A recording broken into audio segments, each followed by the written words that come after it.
तो नमस्कार दोस्तों, आज की वीडियो में हम लोग एडिटोरिया करंट कंसेप्ट जो 2024 के जो बुक आया है, इसके एक बहुत ही इंपॉर्टेंट सेक्शन बिहार विशेष यानी बिहार स्पेशल करंट अफेयर्स को हम लोग कवर करेंगे। ठीक है, यानी बिहार में जितने भी करंट घटनाएं घटी थे, ठीक है, उसको कवर करेंगे। ठीक है, क्वेश्चन नंबर देखिए 1 है। आपको बता दूं, यदि आप चैनल पहली बार तो चैनल को सब्सक्राइब जरूर करिएगा इसी तरह का वीडियो डेली बेसिस पर पाने के लिए। चलिए स्टार्ट करते हैं आप क्वेश्चन नंबर 1 को। हाल ही में बिहार के भोजपुर से संबंध रखने वाले अमिताभ यश को यूपी के एडीजी ठीक है, यानी कानून व्यवस्था नियुक्त किया गया है। तो याद रखिए, यूपी के एडीजी जो है अभी अमिताभ यश हैं, जो कि बिहार के आरा जिला के रहने वाले हैं। नेक्स्ट क्वेश्चन है कि हाल ही में बिहार पुलिस द्वारा बिहार में ऑफलाइन तथा ऑनलाइन पुलिस सेवाएं प्रदान करने के लिए मिशन जन सेवा की शुरुआत किया गया है। तो मिशन जन सेवा की शुरुआत किसके द्वारा किया गया है? तो याद रखिए, बिहार पुलिस के द्वारा जो मिशन जन सेवा का शुरुआत किया गया है, इंपॉर्टेंट है। इस मिशन के तहत नागरिक पासपोर्ट सत्यापन, चरित्र प्रमाण पत्र जैसे सेवाओं के लिए ऑनलाइन आवेदन कर सकते हैं। जैसे आपको पता है कि जब हमें चरित्र प्रमाण पत्र बनवाने जाना होता था तो फिर हम एसपी कोठी जाते थे ऑफलाइन। ठीक है, अब यह कार्य जो है आप ऑनलाइन भी कर सकते हैं। तो इसके लिए मिशन जन सेवा की शुरुआत किया गया है। नेक्स्ट क्वेश्चन है कि जदयू नेता नरेंद्र नारायण यादव को हाल ही में बिहार विधानसभा का उपाध्यक्ष नियुक्त किया गया है। ठीक है, ईश्वर हजारी के इस्तीफे से खाली हुए पद पर निर्विरोध इन्हें जो चुना गया था। ठीक है, नंद किशोर यादव विधानसभा के अध्यक्ष हैं। चलिए अगला क्वेश्चन है कि हाल ही में मुख्यमंत्री नीतीश कुमार द्वारा विधान परिषद के सभापति देवेंद्र चंद्र ठाकुर के कक्ष में स्वर्गीय केदार पांडे के भाषणों के अंश सदन संस्मरण पुस्तक का विमोचन किया गया। ठीक है, बिहार के रोहतास जिले में ग्लूनोकाइट की उपस्थिति की पुष्टि हुई है। देखिए, रोहतास जिला जो है यह अपने खनिज भंडारण के लिए जो है जाना जाता है। तो यहाँ पे जो एक नई आपको खोज किया है, ग्लूकोनाइट की उपस्थिति की खोज की गई है। तो ग्लूकोनाइट का संबंध जो पोटेशियम से है। ठीक है, ग्लूकोनाइट उर्वरकों में पोटेशियम का एक सामान्य स्रोत है जो मिट्टी की उर्वरता को बढ़ाने में कार्य करता है। तो यह काफी अच्छा जो है एक खोज हुआ है अपने बिहार के रोहतास जिला में। हाल ही में बिहार के पूर्व मुख्यमंत्री तथा राजद नेता श्रीमती राबड़ी देवी को बिहार विधान परिषद में विरोधी दल के नेता के रूप में चुना गया। यानी बिहार में जो विधानसभा के जो प्रतिपक्ष के नेता हैं, ठीक है, यानी विपक्षी दल के जो नेता हैं, वह आपको श्रीमती राबड़ी देवी को चुना गया है। ठीक है, आपको बताना केंद्र में जो है अभी प्रतिपक्ष के नेता कौन है, यदि आपको पता हो तो कमेंट जरूर करिएगा। ठीक है, चलिए विधान पार्षद सुनील कुमार सिंह को मुख्य सचेतक नियुक्त किया गया है।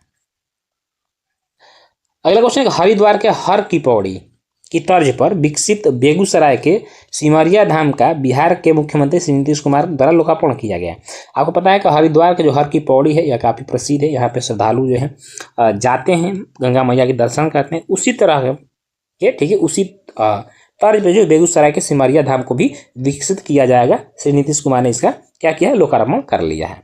प्राचीन काल से ही कुंभ और कल्पवास स्थल होने के कारण यह एक प्रमुख धार्मिक तथा आध्यात्मिक केंद्र रहा है, सिमरिया धाम। ठीक है, चलिए हाल ही में बिहार के पाटलिपुत्र खेल परिसर कंकड़बाग में आयोजित 67वीं नेशनल स्कूल गेम्स भारोत्तोलन प्रतियोगिता में बालक तथा बालिका दोनों वर्गों में महाराष्ट्र जो है क्या रहा, प्रथम स्थान रहा। यह इंपॉर्टेंट इसलिए क्योंकि 67वीं नेशनल स्कूल गेम्स का जो आयोजन हुआ था यह बिहार में हुआ था। ठीक है, चलिए बिहार के मुख्यमंत्री नीतीश कुमार द्वारा गांधी मैदान पटना में डेस्टिनेशन बिहार एक्सपो 2024 का उद्घाटन किया गया। इसका आयोजन जो है बिहार इंडस्ट्री एसोसिएशन और the confederation of real estate developers association of India के द्वारा किया गया था। महिलाओं के कल्याण पर केंद्रित राशि को लेकर बिहार के उप मुख्य तथा वित्त मंत्री, देखिए बिहार के जो उप मुख्यमंत्री हैं आपको सम्राट चौधरी हैं और यह साथ ही साथ वित्त मंत्री भी हैं, ने विधानसभा में 39,000 करोड़ रुपए से अधिक प्रावधान किए। किसको लेकर? महिलाओं के कल्याण को लेकर। ठीक है, देखिए कुल बजट में जेंडर बजट का हिस्सा जो था वो 14% था।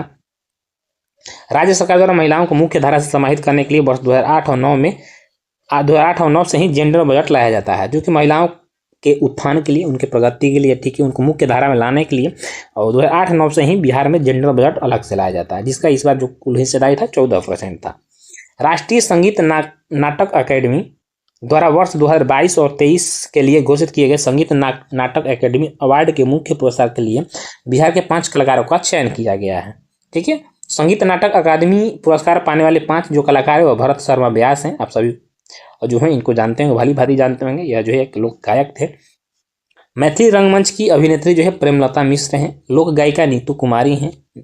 नीतू कुमारी हैं। नूतन सुगम संगीत के लिए सीताराम सिंह और नाट्य लेखक के लिए आसिफ अली हैदर को जो है चुना गया है। ठीक है, चलिए। बिहार के जहानाबाद के अमन मेहता ने 102 केजी वर्ग में रजत पदक जीता। मोनिका शर्मा ने 76 केजी वर्ग में कांस्य पदक जीता।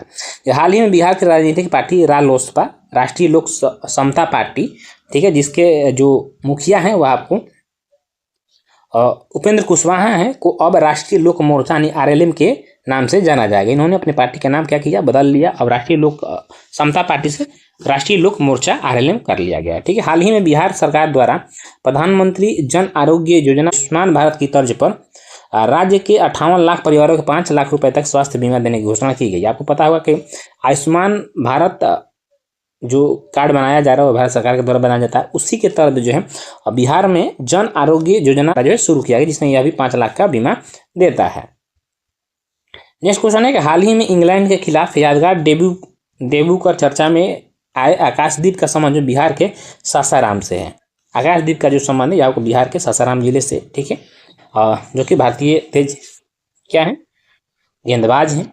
बिहार के राज्यपाल राजेंद्र विश्वनाथ आर्लेकर द्वारा हाल ही में महात्मा बुद्ध और उनके 2 प्रमुख शिष्यों अश्विन सारीपुत्र एवं अरिहंत मैदलायापन के पवित्र अस्थि को थाईलैंड के प्रधानमंत्री श्रेथा थाविसिन को सौंप दिया। ठीक है, तो दोस्तों ये जो है रिलेटेड बिहार स्पेशल को प्रश्न थे जो विविध समसामयिकी है। ठीक है, इसको कवर करेंगे। ठीक है, देखिए विविध समसामयिकी जो काफ़ी इंपॉर्टेंट हुआ, इसमें से जो फरवरी माह में जो प्रमुख दिवस है तथा उसके क्या थीम रहे उसको कवर करते हैं। ठीक है, 20 फरवरी को विश्व सामाजिक न्याय दिवस मनाया जाता है। ठीक है, इसका जो विषय था वो अंतराल पाटना गठबंधन बनाना था। ठीक है, तो ये जरूर इसका थीम भी याद रखिएगा। 20 फरवरी को क्या मनाया जाता है, विश्व सामाजिक न्याय दिवस। ठीक है, 21 फरवरी को अंतर्राष्ट्रीय मातृभाषा दिवस मनाया जाता है। राष्ट्रीय मातृभाषा दिवस अलग डेट हो जाता है, किंतु अंतर्राष्ट्रीय मातृभाषा दिवस जो 21 फरवरी को मनाया जाता है। ठीक है, इसका जो विषय था इसमें बहुभाषी शिक्षा, सीखने और अंतर पीढ़ीगत शिक्षा का स्तंभ। 22 फरवरी को विश्व चिंतन दिवस मनाया जाता है।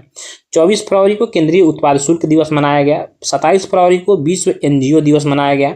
इसका जो विषय रहा सतत भविष्य का निर्माण, एसडीजी को प्राप्त करने में एनजीओ की भूमिका, क्योंकि बहुत सारे जो है घटनाओं में एनजीओ का जो है काफ़ी प्रमुख भूमिका रहता है, इसलिए इसे याद रखें। 27 फरवरी को विश्व एनजीओ दिवस मनाया जाता है। 28 फरवरी देखिए काफ़ी इंपॉर्टेंट है ये।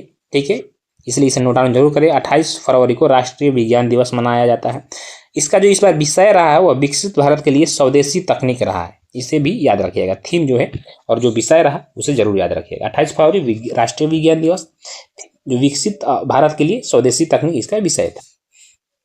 29 फरवरी को जो है दुर्लभ रोग दिवस, ठीक है, शेयर योर कलर्स इसका विषय था। 11 मार्च को विश्व समुद्री घास दिवस मनाया जाता है, जो विषय था स्वस्थ समुद्री घास स्वस्थ ग्रह। ठीक है, 1 मार्च को शून्य भेदभाव दिवस, ये इंपॉर्टेंट है। ठीक, 1 मार्च को शून्य भेदभाव दिवस मनाया जाता है। इसका जो सब्जेक्ट था वो to protect everyone health, protect everyone rights. ठीक है, चलिए।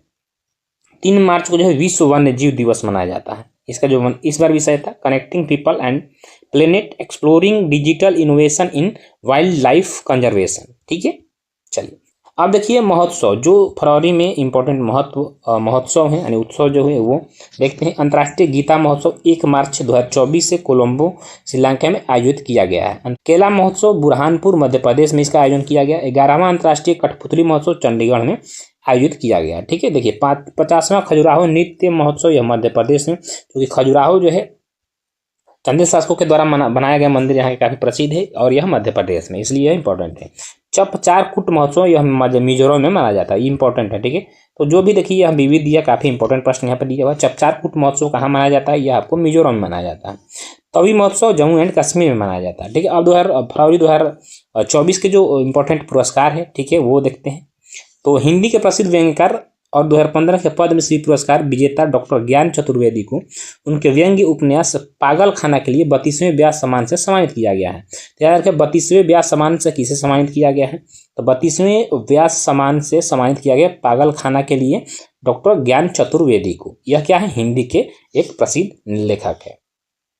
ठीक है, व्यास सम्मान के बारे में यदि हम बात करें तो 1991 में इसकी स्थापना की गई थी के बिरला फाउंडेशन द्वारा। ठीक है, यह सम्मान पिछले 10 वर्षों में प्रकाशित किसी भारतीय नागरिक द्वारा हिंदी में लिखी गई उत्कृष्ट साहित्यिक कृति को दिया जाता है। 10 वर्षों में जो सर्वश्रेष्ठ हिंदी भाषा में आपको जो कोई लेख है या उपन्यास है उस वैसे जो है लेखकों को यह प्रदान किया जाता है। व्यास सम्मान के तहत क्या दिया जाता है, तो 4 लाख रुपए दिए जाते हैं, एक प्रशस्ति पत्र और एक पट्टिका दी जाती है। ठीक है, देखिए नोट, ये प्रख्यात लेखिका पुष्पा भारती को उनके संस्करण यादें और यादें के लिए 2023 का 33वां व्यास सम्मान देने का घोषणा किया गया। ठीक है, आगे देखिए, भौतिकी विज्ञान के क्षेत्र में काम करने वाले प्रोफेसर अदिति सेन को वर्ष 2023 का घनश्याम दास बिरला वैज्ञानिक शोध पुरस्कार दिए जाने की घोषणा की गई है। श्याम दास बिरला पुरस्कार, तो यह पुरस्कार प्रत्येक वर्ष भारत में काम कर रहे 50 वर्ष या उससे कम आयु के भारतीय वैज्ञानिक के उल्लेखनीय वैज्ञानिक कार्य को मान्यता देने के लिए दिया जाता है। यानी जो वैज्ञानिक 50 वर्ष से कम उम्र के हो और उल्लेखनीय कोई कार्य करते तो उनको घनश्याम दास बिरला पुरस्कार दिया जाता है। ठीक है, पुरस्कार के रूप में 5 लाख रुपए नगद दिए जाते हैं तथा समान राशि दी जाती है। हाल ही में Dada Saheb Phalke international film festival awards जो है आयोजन किया गया था। 2024 का जो 17वां संस्करण मुंबई में आयोजित किया गया, इसमें जो है आपको Dada Saheb Phalke international film festival पुरस्कार जो है, जिसमें सर्वश्रेष्ठ अभिनेता शाहरुख खान को बनाया गया जवान के लिए। ठीक है, सर्वश्रेष्ठ अभिनेत्री जो है रानी मुखर्जी रही, श्रीमती चटर्जी बनाम नार्वे के लिए। सर्वश्रेष्ठ फिल्म जो रहा वह जवान रहा। सर्वश्रेष्ठ निर्देशक जो थे यह संदीप रेड्डी वांगा थे एनिमल के लिए। ठीक है, हाल ही में कांग्रेस सांसद शशि थरूर को फ्रांस के सर्वोच्च नागरिक सम्मान Knight of the Legion of Honour से सम्मानित किया गया है। ठीक है, फ्रांस सरकार का जो सबसे सर्वोच्च नागरिक पुरस्कार है वह है Knight of the Legion of Honour, जिसके लिए शशि थरूर को सम्मानित किया गया है। वर्ष 2022 में उन्हें यह सम्मान दिया गया था। कब दिया गया? 2022 में, याद रखिएगा। मराठी फिल्म के दिग्गज अभिनेता, ठीक है, अशोक सराफ को महाराष्ट्र सरकार के सर्वोच्च नागरिक सम्मान महाराष्ट्र भूषण से सम्मानित किया गया है। किसको? अशोक सराफ को। भारतीय इंटरप्राइजेज के संस्थापक और अध्यक्ष सुनील भारती मित्तल ब्रिटेन के किंग चार्ल्स तृतीय द्वारा मानद नाइटहुड से सम्मानित होने वाले पहले भारतीय बन गए हैं। तो भारतीय इंटरप्राइजेज के जो अध्यक्ष हैं सुनील भारती मित्तल, इन्हें जो है किंग चार्ल्स तृतीय के द्वारा मानद उपाधि दिया गया किसका? नाइटहुड का, और यह प्रथम भारतीय बन गए हैं। भारतीय गेंदबाज आर अश्विन इंग्लैंड के खिलाफ 100 टेस्ट विकेट लेने वाले पहले भारतीय गेंदबाज बन गए हैं। विश्व में सबसे ऊंची जमी हुई झील मैराथन का आयोजन लद्दाख के पैंगोंग झील में किया गया है। ये क्वेश्चन आता है पैंगोंग झील कहाँ है, तो याद रखिए ये आपको लद्दाख में है। ठीक है, जो कि विश्व की सबसे ऊंची जमी हुई झील है। ठीक है, अगला क्वेश्चन है, हाल ही में गुवाहाटी में खेलो इंडिया यूनिवर्सिटी 2023 का समापन हुआ था। ठीक है, अब आपको 2024 वाला याद रखना है। चंडीगढ़ यूनिवर्सिटी कतक पदक के साथ समग्र शीर्ष स्थान पर रहा। नामीबिया के 22 वर्षीय बल्लेबाज जेन निकोल लॉफ्टी ईटन द्वारा 33 गेंदों में शतक बनाकर अंतर्राष्ट्रीय T20 क्रिकेट इतिहास का सबसे तेज शतक जड़ दिया गया है। कहाँ? नामीबिया का 22 वर्षीय बल्लेबाज है जेन निकोल लॉफ्टी, जो कि 33 गेंदों में शतक जड़ दिया है। इसलिए यह जो इंपॉर्टेंट, इसे नोट डाउन कर लिया। ठीक है दोस्तों, प्रमुख नियुक्तियां एवं निधन उसको कवर करते हैं। IPS दलजीत सिंह चौधरी को राष्ट्रीय सुरक्षा गार्ड यानी NSG का जो है नेशनल सिक्योरिटी गार्ड का नया महानिदेशक नियुक्त किया गया है। हाल ही में देश के सबसे बुजुर्ग सांसद कौन थे? 94 वर्षीय थे डॉक्टर शफीकुर रहमान बर्क, निधन हो गया है। डॉक्टर बर्क जो है यह समाजवादी पार्टी से संबंधित थे और यह जो है उत्तर प्रदेश के संभल जिले का प्रतिनिधित्व करते थे। ठीक है, यह 94 ईयर्स के थे। तो सबसे जो है बुजुर्ग सांसद थे डॉक्टर शफीकुर रहमान बर्क, जिनका निधन हाल ही में हो गया। ठीक है, तो दोस्तों आज का सेशन हमारे जिसमें हम लोगों ने विविध को कवर किया और बिहार स्पेशल कवर। आज का सेशन कैसा लगा कमेंट आप जरूर करिएगा। अच्छा लगा हो तो अपने दोस्तों के साथ शेयर करिए। चैनल पहली बार चैनल को सब्सक्राइब करिएगा। मिलेंगे इसके नेक्स्ट एपिसोड में। जय हिंद, वंदे मातरम।